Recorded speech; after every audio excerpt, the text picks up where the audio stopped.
Recording in progress. जी बेटा, आज की क्लास में हम बात करेंगे लॉन्ग टर्म लायबिलिटीज की, ओनर्स इक्विटी की और रेवेन्यूज की और एक्सपेंसेस की। ठीक है, मैंने आपको लास्ट टाइम बताया था कि जब हम एसेट्स और लायबिलिटीज की बात करते हैं तो सबसे ज्यादा डेप्थ इन्हीं दो पॉइंट्स के अंदर होती है।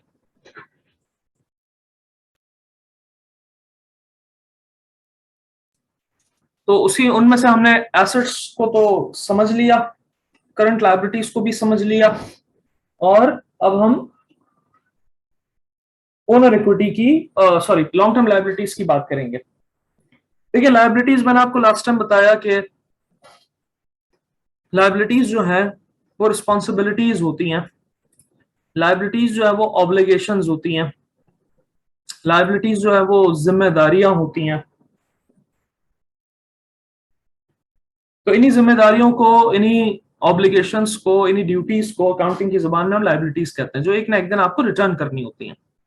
मैंने आपको पूरी तफसील अकाउंट्स पेबल की, नोट्स पेबल की, ओवरड्राफ्ट की, एक्रूड आउटस्टैंडिंग की, अनअर्न्ड की समझाई थी। यही कॉन्सेप्ट जो करंट लायबिलिटी का है वही पूरा का पूरा लॉन्ग टर्म लायबिलिटी पे अप्लाई होता है, सिर्फ एक डिफरेंस के साथ, और वो वही डिफरेंस है जो करंट एसेट और फिक्स एसेट में था। वही बेसिक डिफरेंस है जो करंट एसेट्स और फिक्स एसेट में था, यानी कि लाइफ का जो डिफरेंस है, यानी कि आप एक साल के अंदर अंदर अगर लायबिलिटीज को पे करते हैं और उनकी मुद्दत एक साल होती है तो वो करंट लायबिलिटी कहलाएगी, और अगर एक ऐसी लायबिलिटी जिसकी मुद्दत एक साल से ज्यादा हो उसे हम लॉन्ग टर्म या नॉन करंट लायबिलिटी कहते हैं। सर, आप जितने भी बैंक से लोन लेते हैं, आपने जो लॉन्ग टर्म लोन पढ़ा था मेरे साथ मनी एंड बैंकिंग में, वो सब लॉन्ग टर्म लायबिलिटी है। डिबेंचर्स, बॉन्ड्स, ये भी सारे के सारे एक साल से ज्यादा की मुद्दत पर होते हैं, यानी इनका जो रीपेमेंट का टाइम होता है वो एक साल से ज्यादा का होता है। और हर वो लायबिलिटी जिसमें रीपेमेंट का टाइम एक साल से ज्यादा हो वो लॉन्ग टर्म लायबिलिटी कहलाती है। सिंपल। यहां तक बात समझ आई बेटा? Recording stopped. लायबिलिटी तक बात समझ आ गई? सब बिल्कुल समझ आ गई, कोई इसमें रॉकेट साइंस थी ही नहीं। और अब जो है वो कंटिन्यू करते हैं, ओनर्स इक्विटी की जानिब चलते हैं। सबसे पहले तो ये बताइए, ओनर कौन होता है?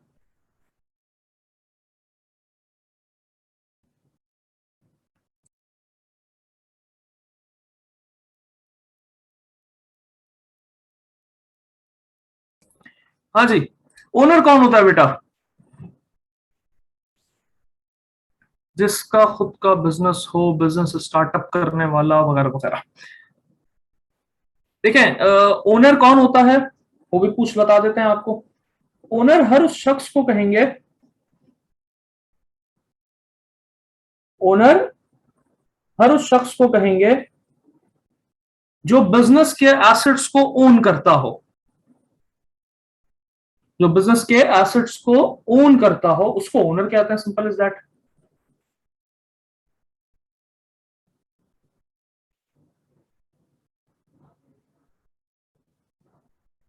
बात समझ आई बेटा?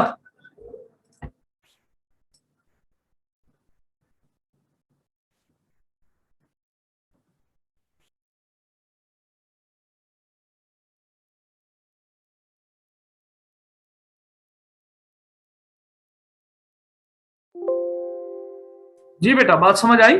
जो एसेट को ओन करता है। अब आप एसेट को ओन क्यों करते हैं, मुझे इसका जवाब दीजिए।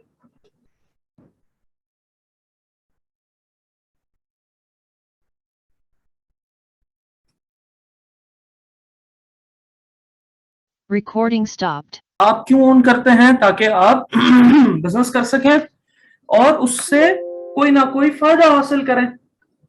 सर, वो फायदा क्या कहलाता है? सर, वो फायदा प्रॉफिट कहलाता है।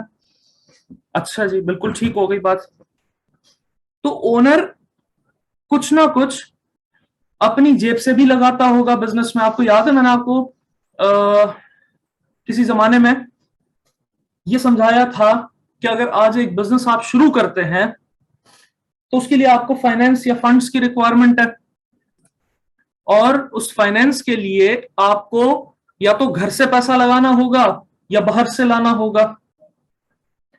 अगर आप घर से पैसा लगाते हैं तो अपने कोई एसेट्स को, अपने कोई रिसोर्सेस को आप बेचेंगे, या आपका कोई बैंक बैलेंस होगा या सेविंग्स होंगी, उनको यूज करेंगे, और बाकी जो डेफिशिएंसी आएगी वो कहां से पूरी होगी सर? वो आप बाहर से लोन ले लेंगे।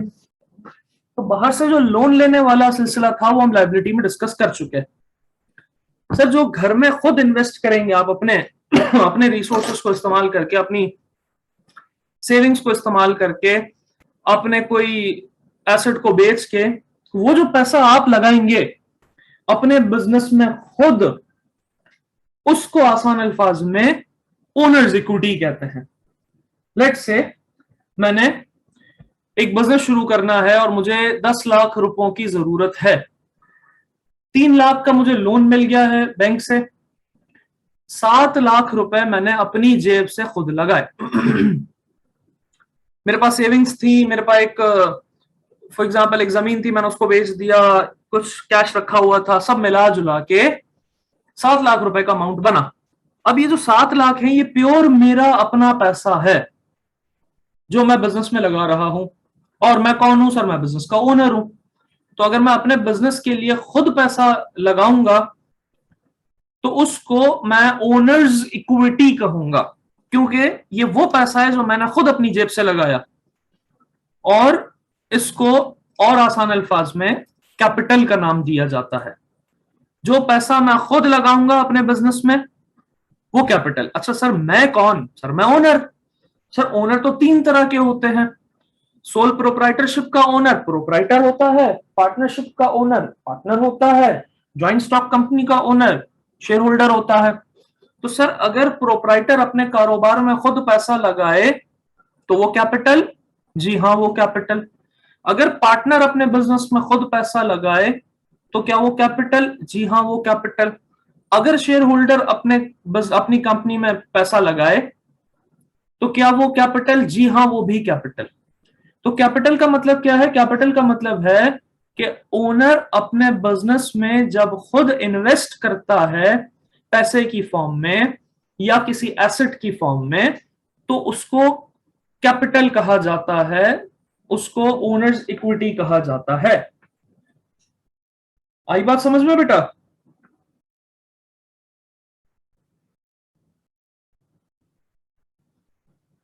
आप जरूरी नहीं है कैश लगाएं, आप किसी बिल्डिंग को भी बिजनेस के लिए कंसिडर कर सकते हैं, कोई फर्नीचर भी कंसिडर कर सकते हैं, कोई और एसेट भी कंसिडर कर सकते हैं।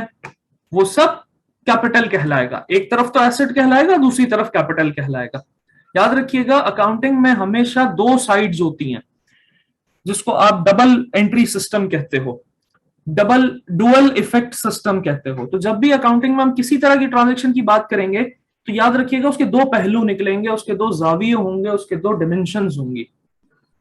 पहली डायमेंशन क्या है कि वो एसेट है क्योंकि आपका रिसोर्स है, आप उससे फायदा उठाएंगे।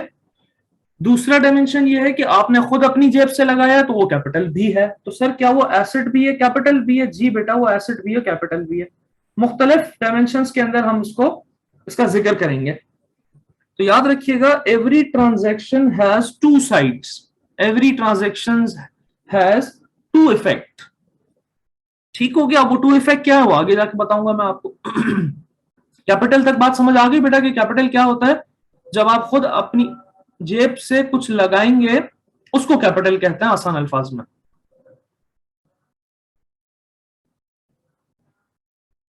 जल्दी जल्दी बताइए बेटा, समझ आई बात? अब सवाल यह होता है, अब इसी ओनर इक्विटी का दूसरा एस्पेक्ट सुनो। देखिए बेटा आप अगर कोई बिजनेस में पैसे लगाते हैं, अगर आप किसी बिजनेस में अपना एसेट लगाते हैं तो आप उससे कोई ना कोई बेनिफिट लेते हैं ना। बेनिफिट किस फॉर्म में होता है? प्रॉफिट की फॉर्म में होता है। अच्छा आपके बिजनेस में प्रॉफिट कमा लिया, मिसाल के तौर पे आज आपके बिजनेस ने इस महीने 2 लाख रुपए का प्रॉफिट अर्न कर लिया। अब इस प्रॉफिट का आप क्या करेंगे? सर वो प्रॉफिट रहने दें ऑफिस में ही, वही बैंक अकाउंट में रहने देते हैं, या वही शॉप में रहने देते हैं, वेयर हाउस पे रहने देते हैं? तो बेटा वो जो प्रॉफिट आप कमाओगे, लाजमी बात है आप उसको अपने घर में यूज करोगे ना। आप बिजनेस कर रहे हैं, आप उससे जो प्रॉफिट कमाते होंगे वो प्रॉफिट का एक हिस्सा घर पे भी तो लाते होंगे। घर भी तो उसी उसी से चल रहा है ना आपका। एक बंदा जॉब करता है, उसको सैलरी मिलती है, वो सैलरी अपने घर पे अपने पर्सनल एक्सपेंसेस के लिए लेके जाता है, फिर उससे रेंट भी दे रहा होता है, यूटिलिटीज भी भरता है, स्कूल फी भी पे करता है, ट्रांसपोर्टेशन भी है, वगैरह वगैरह। तो इसी तरह अगर एक बंदा जॉब नहीं कर रहा, वो बिजनेस कर रहा है, तो ऑब्वियस सी बात है कि उस बिजनेस से जो प्रॉफिट आएगा वो उसने प्रॉफिट अपने पर्सनल यूज के लिए लेना है। उसने गाड़ी भी खरीद सकता है, वो पेट्रोल डलवाएगा, सारे एक्सपेंसेस होंगे डेली बेसिस के, स्टेपल आइटम वो खरीदेगा, वगैरह वगैरह। तो ये जो जितने भी घर के उसने खर्चे किए वो सारे उसी से किए जो बिजनेस से प्रॉफिट आया है, राइट? जब प्रॉफिट आएगा बिजनेस से, जब प्रॉफिट होगा बिजनेस को, जब ही वो अपने घर के एक्सपेंसेस मीट कर पाएगा। अच्छा, अब प्रॉफिट हो गया बिजनेस में और घर के अलग एक्सपेंसेस हैं। आपने शुरू में जब अकाउंटिंग की डेफिनेशन समझाई तो आपने कहा था भाई घर के मामलात को अलग रखना और ऑफिस के मामलात को अलग रखना, बिजनेस के मामलात को अलग रखना, घर के मामलात को अलग रखना। तो सर आप तो घर के मामलात लेकर आ रहे हैं यहाँ पे बीच में। बिल्कुल मैं घर के मामलात लेकर आ रहा हूं, लेकिन वो घर के मामला डायरेक्ट नहीं होंगे। तो फिर क्या होगा सर?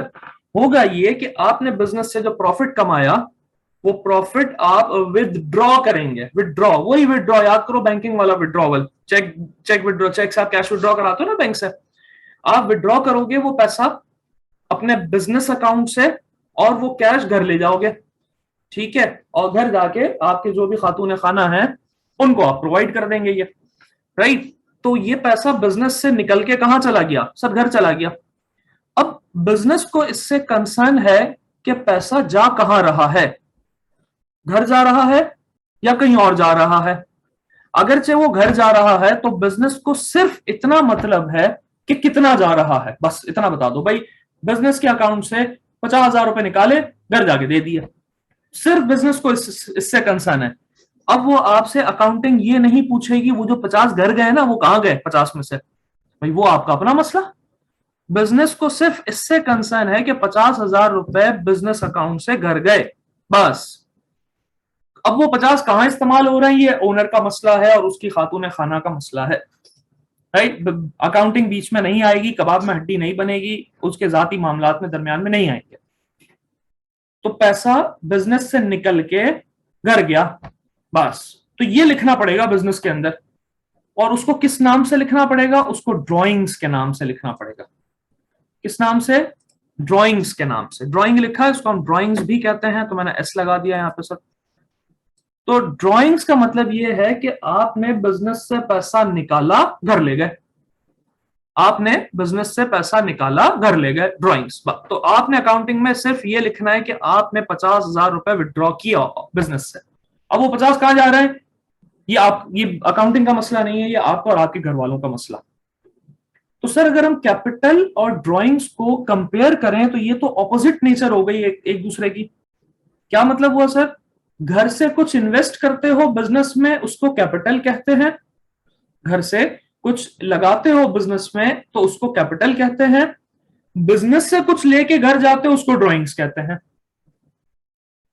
मैं फिर बताता हूं बेटे, घर से कुछ लगाते हो बिजनेस में उसको कैपिटल कहते हैं, बिजनेस से कुछ लेके जाते हो घर पे तो उसको ड्रॉइंग्स कहते हैं। तो सर बिजनेस से मैं कैश निकाल के लेके जाऊं घर पे, वो भी ड्रॉइंग्स हैं? जी वो भी ड्रॉइंग्स हैं। सर अगर मेरे ऑफिस में एक सोफा एक्स्ट्रा रखा हुआ है, अब इस्तेमाल नहीं हो रहा, उसको मैं घर ले जाऊं, वो भी ड्रॉइंग्स हैं? जी वो भी ड्रॉइंग्स हैं। अच्छा सर मैं फॉर एग्जांपल स्टेशनरी का काम करता हूं, मेरा बिजनेस है और मेरे घर के बच्चों को भी स्टेशनरी की जरूरत पड़ती है, तो क्या मैं दूसरी जगह से खरीदूंगा? ऑब्वियसली बात है नहीं। तो मैं उसी अपनी शॉप से, अपने वेयर हाउस से स्टेशनरी का आइटम निकाला मैंने, 2,000 रुपए की स्टेशनरी, और वो मैं घर ले गया। अब मैं वो मेरे घर के बच्चे इस्तेमाल करेंगे। तो सर क्या ये भी ड्रॉइंग्स है? जी बेटा ये भी ड्रॉइंग्स है। तो आप अपना कोई एसेट घर ले जाओ, वो भी ड्रॉइंग्स।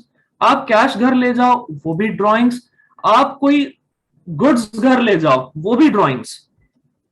तो बिजनेस से कुछ भी घर जाएगा वो ड्रॉइंग्स है, घर से कुछ भी बिजनेस में आएगा वो कैपिटल है। समझ आ गई बात बेटा?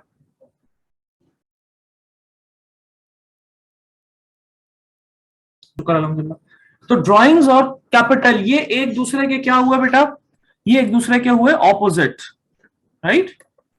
मैं लिख देता हूं चैट पे, capital drawings opposite of each other. आसान हो जाए फिर मैं कंटिन्यू करता हूं। ड्राइंग्स एक दूसरे के ऑपोजिट, ये बात भी समझ आ गई। सर ऑपोजिट के लिए अकाउंटिंग में खास लफ्ज है और उस खास लफ्ज को कहते हैं कॉन्ट्रा। मैंने चैट पे लिखा है, कॉन्ट्रा का वर्ड जहां भी आए समझ जाइए किसकी बात हो रही है, एक दूसरे के मुखालिफ की। सर कॉन्ट्रा का मतलब होता है ऑपोजिट, सर कॉन्ट्रा का मतलब होता है ऑपोजिट। सर किसका ऑपोजिट, कोई भी दो नेचर्स का ऑपोजिट कॉन्ट्रा कहलाता है। जैसे कि कैपिटल का मतलब था बिजनेस में पैसा आना, ड्राइंग्स का मतलब है बिजनेस से पैसा घर जाना। ड्राइंग्स का मतलब बिजनेस से पैसा घर जाना और कैपिटल का मतलब है घर से पैसा बिजनेस में आना। क्लियर हो गया बेटा।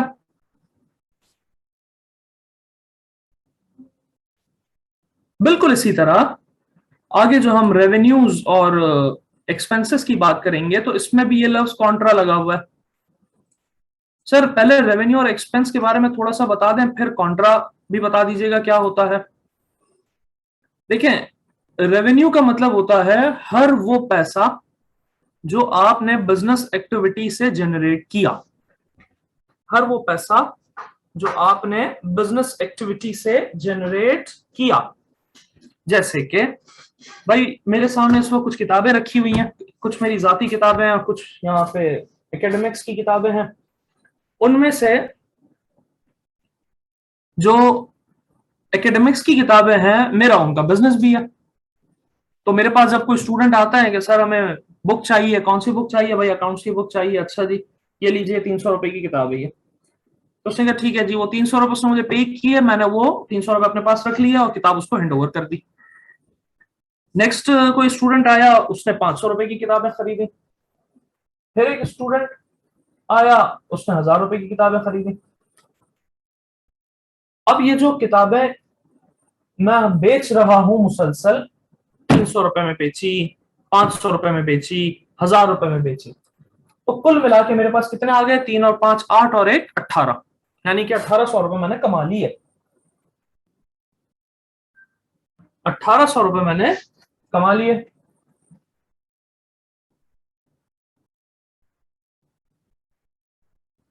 तो ये जो 1800 रुपए मुझे मिले ये मेरा रेवेन्यू है। बेटा मेरी आवाज आ रही है, क्योंकि एक जगह कुछ नेटवर्क का इशू हुआ है। बेटा मेरी आवाज साफ आ रही है आपको? ठीक है। तो मैं आपसे कह रहा हूं बेटा कि ये जो 1800 रुपए मुझे मिले मेरी गुड्स को सेल करने के बाद, इसे आसान तरीन अल्फाज में रेवेन्यू कहते हैं। तो सर रेवेन्यू का मतलब वो अमाउंट जो आपने अपनी गुड्स को बेचने पर या आपने अपनी सर्विसेज को बेचने पे हासिल किया। आपने सर्विसेज को बेचा, भाई मैं पढ़ा रहा हूं, मुझे स्टूडेंट ने कहा सर आप ये कोर्स पढ़ा देंगे मुझे, मैंने कहा बिल्कुल पढ़ा दूंगा, कितने चार्ज करेंगे, मैंने उसका अमाउंट भी बता दिया। मैंने कहा भाई इतने चार्ज करूंगा, उसने कहा ठीक है सर मैं आपको पे कर दूंगा। तो अब मैंने अपनी सर्विसेज दी और उसने मुझे पेमेंट की, फी पे की मुझे, मैंने उसको सर्विसेज दी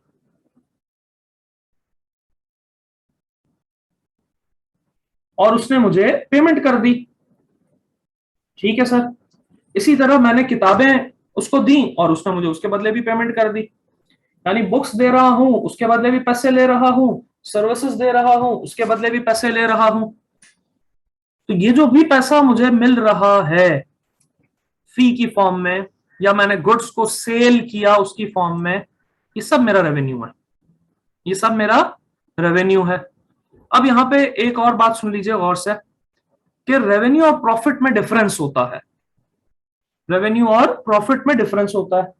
लेट से इस वक्त मेरे उल्टे हाथ पे किताब है तकरीबन 750 सफात की, और ये किताब मैंने 500 रुपए में बेच दी एक साहब को, उन्होंने खरीद ली मुझसे 500 रुपए में। अब 500 रुपए में जो ये किताब मैंने उसको बेची है, लाजमी बात है मैंने भी खरीदी होगी किसी ना किसी से। कितने में खरीदी होगी? लेट्स से मैंने 400 रुपए में खरीदी, तो मेरा फायदा कितना हुआ? सर मेरा फायदा 100 रुपए का हुआ। तो ये जो 100 रुपए है ये मेरा प्रॉफिट है जो मैंने अर्न किया, और जो 500 रुपए वो मुझे दे के गया इस किताब के, ये रेवेन्यू है।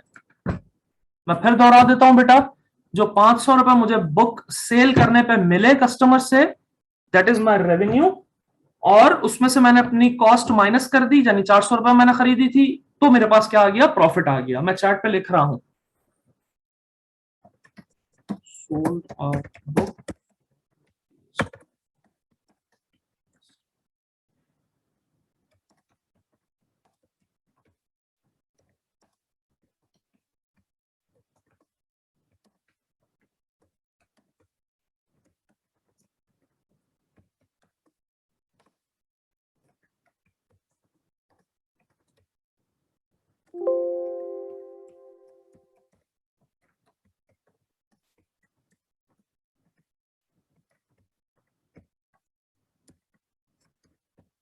चार्ट पे मैंने दो बातें लिखी हैं। Sold a book for 500 rupees to a customer which was purchase for 400, hence my profit is 100, और 500 सेल 100 प्रॉफिट। मीटिंग एंड हो रही है, रीज्वाइन कर लेना। इन दोनों स्टेटमेंट को दोबारा कॉपी भी कर दूंगा और दोबारा समझा भी दूंगा। इस चैट में कर रहा हूं। तो मैं आपसे कह रहा था कि मैंने किताब बेची 500 रुपए की, मुझे 500 मिल गए, जो मैंने 400 में खरीदी थी। तो 500 रेवेन्यू है, 100 रुपए प्रॉफिट है, 400 रुपए कॉस्ट है। ठीक है बेटा, मैं फिर से लिख देता हूं, 500 रुपए सेल्स कहलाएगी जो कि रेवेन्यू है मेरा,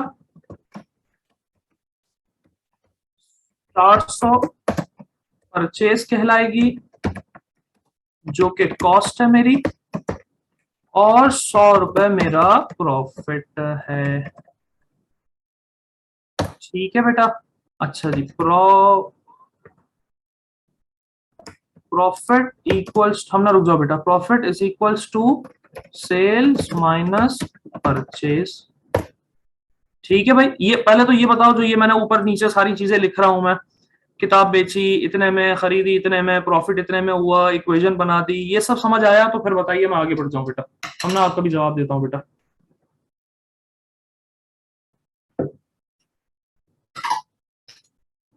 हाँ भाई, जो जाग रहे हैं वो जल्दी जल्दी जवाब देते हैं, जो सो रहे हैं वो सोते रहे।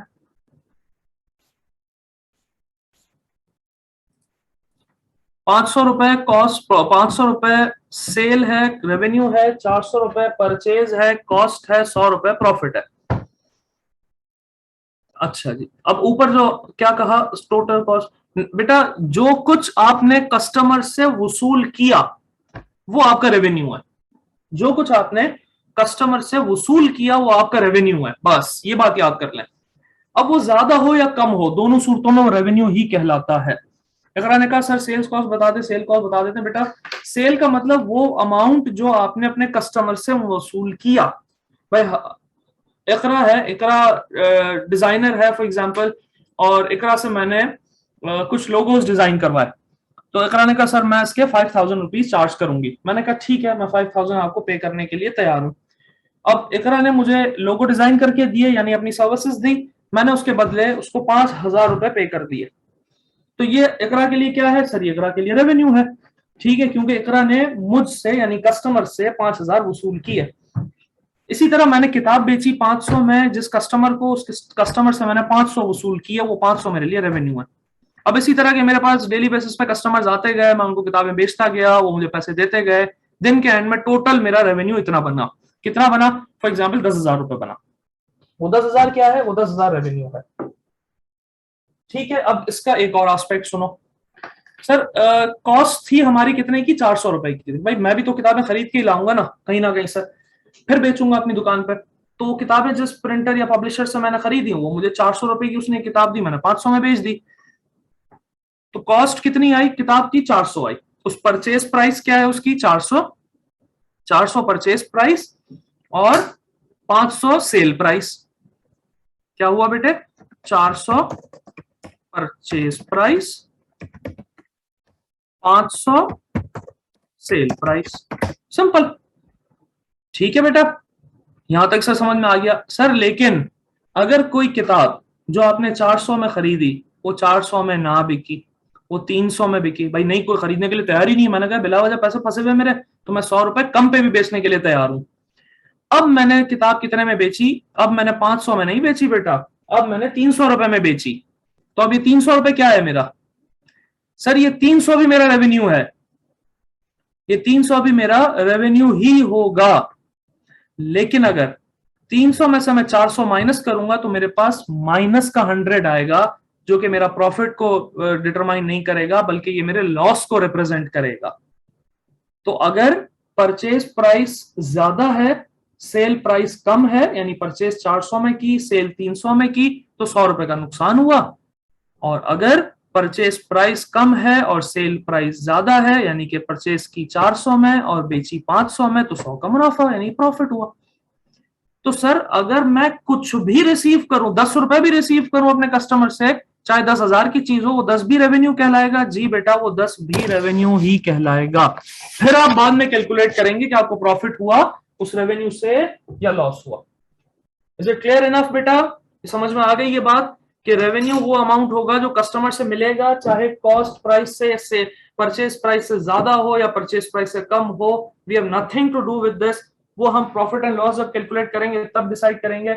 अभी हमें जो कुछ कस्टमर दे के जा रहा है, जो सर्विसेज आप दे रहे हैं या जो गुड्स आप बेच रहे हैं, उनके बदले जो कुछ भी मिल रहा है वो सब का सब रेवेन्यू कहलाता है। क्लियर बेटा?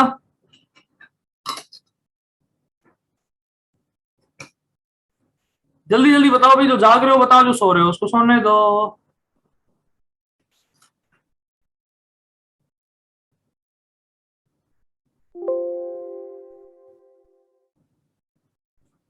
ठीक है बेटा जी। अच्छा सर, अब इसका इसी रेवेन्यू का एक और एस्पेक्ट सुनिए गौर से। नहीं अभी नहीं सुनिए, 2 मिनट होल्ड कीजिए फिर सुनिएगा।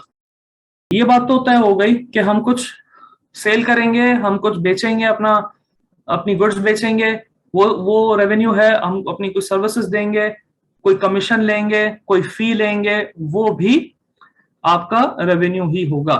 इसी तरह अगर आपके बिजनेस में बहुत अच्छा कैश फ्लो है, अगर आपके बिजनेस में कैश बहुत अच्छा है, यानी कि आपके बिजनेस के अंदर कैश की बहुतात है और आपको समझ नहीं आता कि भाई इतना कैश खाली खाली बैंक अकाउंट में रखा रहे, तो आप कहेंगे इसका तो कोई फायदा ही नहीं है, तो फिर उस कैश को यूटिलाइज कर लेते हैं कहीं। तो एक काम करते हैं, किसी कंपनी के शेयर खरीद लेते हैं, किसी कंपनी के शेयर खरीद लेते हैं। होगा क्या? होगा ये कि हमारा पैसा जो बिला वजह फालतू रखा हुआ है, आइडल है, वो इस्तेमाल भी हो जाएगा, वो कंपनी हमें कुछ ना कुछ डिविडेंड भी पे करती रहेगी। तो अगर वहां उस कंपनी से कोई डिविडेंड आता है तो ये भी आपका फायदा है, ये भी आपका रेवेन्यू है। जो यहाँ डिविडेंड लिखा हुआ है, डिविडेंड लिखा है ना बेटे, राइट? ये डिविडेंड भी आपका फायदा है, क्योंकि आपने अपने बिजनेस के पैसे को कहीं और इस्तेमाल किया और उससे कोई ना कोई फायदा मिला, तो वो डिविडेंड। बिल्कुल इसी तरह कि आपके बिजनेस के पैसों से आपने कुछ गुड्स खरीदी और उनको बेचा, तो वो भी आपका फायदा। तो चीज बेचने पे भी फायदा हो रहा है, और अगर आपने बिजनेस का पैसा किसी और बिजनेस में लगाया हुआ है और वहां से अगर कुछ डिविडेंड या प्रॉफिट आता है, तो वो भी आपका फायदा, यानी वो भी आपका रेवेन्यू। या आप शेयर खरीद लें या आप किसी कंपनी के बॉन्ड्स या डिवेंचर्स खरीद लें। बॉन्ड्स या डिवेंचर्स खरीदने से क्या होगा? बॉन्ड्स या डिवेंचर्स खरीदने से ये होगा कि वो आपको इंटरेस्ट देंगे। अब चाहे आपको इंटरेस्ट मिले, चाहे आपको डिविडेंड मिले, मिल तो रहा है ना कुछ ना कुछ। तो ये जो कुछ भी मिल रहा है ये भी आपका रेवेन्यू ही कहलाएगा, ये भी आपका रेवेन्यू ही कहलाएगा। आई बात समझ में बेटा? तो जो कुछ बिजनेस में हासिल होगा, चाहे सेल करने पे हासिल हो, चाहे सर्विसेज देने पे हासिल हो, चाहे इंटरेस्ट या डिविडेंड की फॉर्म में हासिल हो, वो सब का सब रेवेन्यू है आपके लिए। गॉट इट बेटा?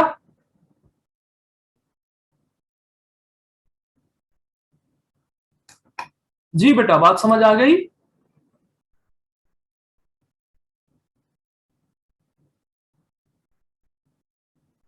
इकरा ने कहा इंटरेस्ट पे नहीं बेटा, सिर्फ इंटरेस्ट, ओरिजिनल अमाउंट तो अपनी जगह इन्वेस्टमेंट है, वो तो एसेट है आपका, उसको छोड़ दो। राइट, जो इंटरेस्ट मिल रहा है सिर्फ वो इंटरेस्ट आपका रेवेन्यू है। ओके बेटा,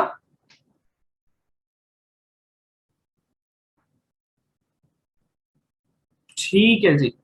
अच्छा सर, ये आखिरी में लिखा है purchase return and allowance, purchase discount, इसको मैं अभी एक्सप्लेन नहीं करूंगा, इसके लिए थोड़ा सा होल्ड कर लीजिए, ये आपको नेक्स्ट टाइम समझाऊंगा, अभी ये नहीं समझाऊंगा। पहले मुझे सादे सादे रेवेन्यू समझाने दो, ये थोड़ा सा टिपिकल है, पहले सादे रेवेन्यू एक्सपेंसेस समझ लो तो खुद ब खुद ये भी समझ में आ जाएगा। सर अब आते हैं एक्सपेंसेस की जाने। सर एक्सपेंस क्या भाई? खर्चे। किस चीज के खर्चे? बिजनेस को चलाने के खर्चे। सर बिजनेस को चलाना है तो कुछ खर्चे होंगे आपके। सर वो खर्चे क्या होते हैं? सर आप यूटिलिटीज पे करते हैं, रेंट पे करते हैं, सैलरीज पे करते हैं, ट्रांसपोर्टेशन का खर्चा उठाते हैं। सर ये सब का सब खर्चा है मेरे बिजनेस का जी, ये सब का सब खर्चा है जो मैंने हाईलाइट किया है पिंक नुमा पर्पल कलर से। राइट, तो जो कुछ भी आपके बिजनेस में जरूरी है स्पेंड करना, वो सब आपका खर्चा है। एम्प्लॉयज हायर किया, सैलरीज दी, खर्चा। ऑफिस लिया रेंट पे, रेंट दिया, खर्चा। इंश्योरेंस कराया, खर्चा। एडवर्टाइजिंग की अपने प्रोडक्ट की, खर्चा। बिल भरे, खर्चा। ट्रांसपोर्टेशन एक्सपेंस लगा, गुड्स मंगवाने के पैसे लगे, खर्चा। ये सब खर्चा है आपका, तो उन खर्चों को एक्सपेंसेस कहते हैं। इसी तरह जो किताबें मैं बेचता हूं, मिसाल दे रहा हूं, जो किताबें मैं बेचता हूं, मैंने 500 की बेची थी ना, वो किताबें भी तो मैंने खरीदी थी किसी ना किसी से। तो क्या मेरे बिजनेस में उन किताबों को खरीदना जरूरी है या नहीं है? सर मैं किताबों का ही बिजनेस करता हूं तो किताबें खरीदूंगा ना, आटा दाल थोड़ी रखूंगा उस दुकान के ऊपर। तो ये खरीदना, ये स्पेंड करना पैसा, ये जरूरी है मेरे बिजनेस के लिए? जी बिल्कुल जरूरी है। क्या ये ऐसे ही जरूरी है जैसे सैलरीज देना, रेंट देना, यूटिलिटी बिल पे करना? जी बिल्कुल, ये भी ऐसे ही जरूरी है जैसे रेंट देना, यूटिलिटी देना, सैलरीज देना। तो सर जो कुछ भी मैं खरीदूंगा अपने बिजनेस में, बिजनेस करने के लिए, वो परचेजेस कहलाती हैं। जी बेटा, वो परचेजेस कहलाती हैं। अपने बिजनेस को चलाने के लिए जो जरूरी चीजें आपको चाहिए, जिनको बेच के आप कमाएंगे, उनको आसान तरीन अल्फाज में परचेजेस कहते हैं, और वो भी आपके बिजनेस का खर्चा ही होता है। क्योंकि जब तक ये खर्चा नहीं करोगे उस वक्त तक बिजनेस तो स्टार्ट ही नहीं हो सकता, चल ही नहीं सकता। जब तक मैं 400 रुपए की किताब खरीद के नहीं आऊंगा उस वक्त तक मैं उसको 500 में नहीं बेच सकता। तो परचेजेस बिजनेस का मेजर एक्सपेंस होता है। लिख लो कहीं, purchases are the major expense of business. Purchases business का सबसे बड़ा खर्चा होता है। सर मैं अगर स्टेशनरी का बिजनेस करता हूं और मैंने फॉर एग्जांपल डॉलर कंपनी से आपकी ब्लू क्या नाम है, सिग्नेचर कंपनी से, उसके अलावा मरकरी कंपनी से डिफरेंट आइटम्स मंगवाए, तो वो सब मेरा खर्चा है? जी बेटा, वो सब आपका खर्चा है। तो उन सबको परचेजेस कहा जाएगा? जी बिल्कुल, उन सबको परचेजेस कहा जाएगा। ऊपर चैट पे मैंने लिखा था ना बेटे, 500 की किताब थी, उसको मैंने क्या लिखा था? Sale price. जो किताब लाया मैं कितने में था? 400 में, उसको क्या लिखा था मैंने? Purchase price. तो ये परचेज प्राइस लिखा ही इसीलिए ताकि आपको ख्याल रहे कि ये परचेज आपने जो की है उसको परचेजेस कहते हैं, और ये आपके अकाउंटिंग में एक्सपेंस ट्रीट होता है। यानी ये वो खर्चा है जिसके बगैर बिजनेस नहीं चल सकता। तो हर वो गुड्स, हर वो कमोडिटी, हर वो मर्चेंडाइज जो आप खरीदते हैं बिजनेस में बेचने के लिए, उनको परचेजेस कहा जाता है, और वो एक्सपेंस ट्रीट होते हैं। ये बात समझ आई तो बता दीजिए, फिर मैं कंक्लूजन की तरफ चलाता हूं।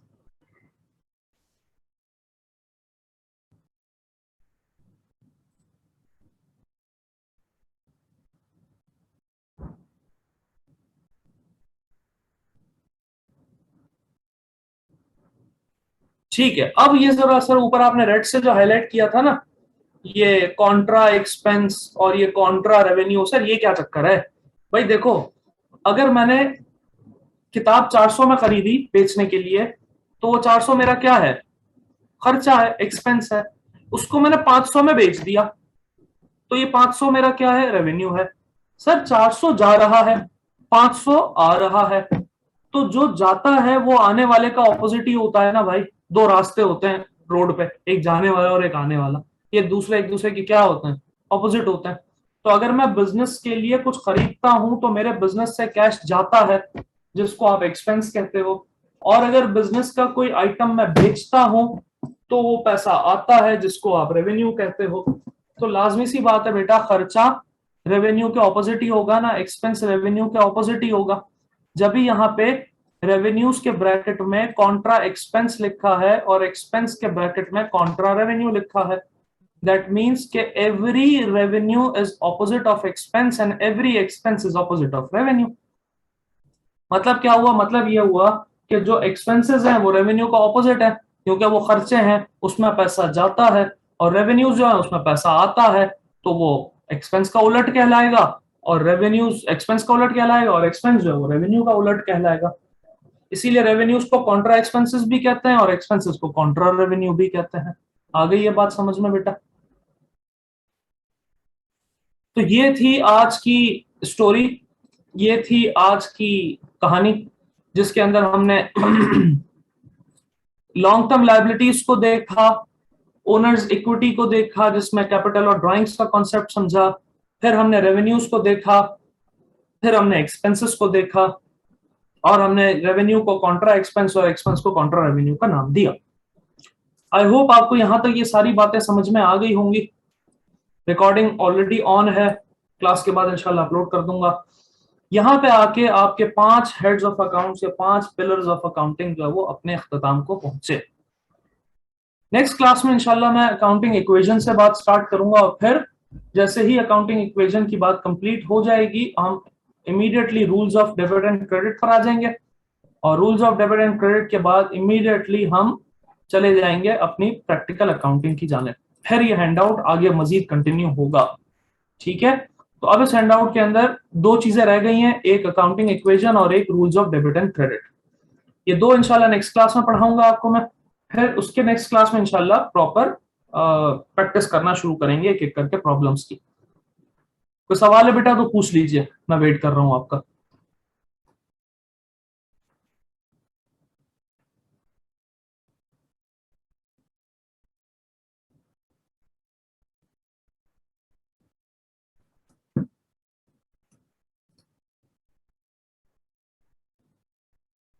चलें जी, तो आज की क्लास यहीं तक, और नेक्स्ट क्लास में इंशाल्लाह कंटिन्यू करेंगे बशर्ते जिंदगी और दस्तयाबी।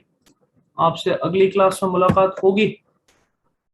Thank you and Allah Hafiz.